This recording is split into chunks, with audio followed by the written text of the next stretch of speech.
Today we're talking about how to transition team members to new projects.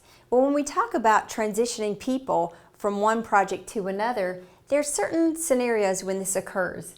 One, it could be just a new project that starts or an existing project that ends and you want to assign them to the new project. Then sometimes existing projects get reprioritized. So you may be moving team members off of a project that gets a lower priority, or you may be bringing on new resources or new people to a project that gets bumped to a higher priority.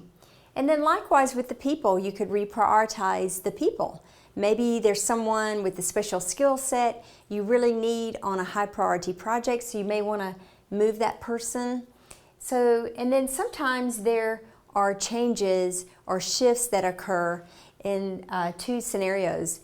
For instance, startups have these pivot points. There's a book that's called What Got You Here Won't Get You There. So sometimes startups, as they go to the next level, they have to up-level their team members or bring new people on board to those projects.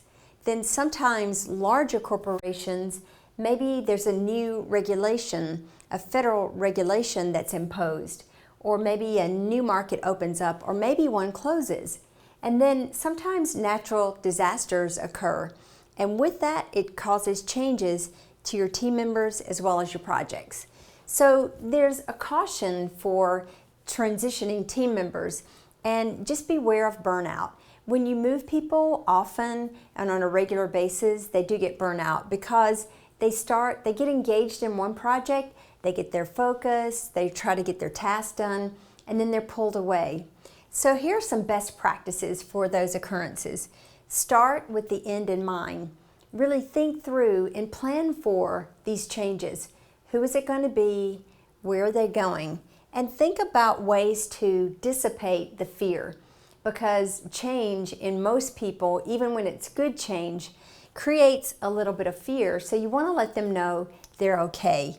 Show them care and empathy, because after all, they are humans, and you want to make sure that on the inside they're feeling okay about these changes. You want to paint a vision for where they're going. You want to let them know that what's happening on the new project and what the benefit of that is and how they fit into the new picture. I call a power question is asking them how they feel about it, and that just gives them an opportunity to open up any discussion that you can address at that time. And then basically the transition is more like regular project management planning, implementation. So you think through the old project and the new project. So for the old project, for the team members that you're moving or transitioning, you want to make sure if they're leaving an existing project, you want to make sure that you've documented their completed items or any open items. You want to make sure all of the time has been tracked and accounted for.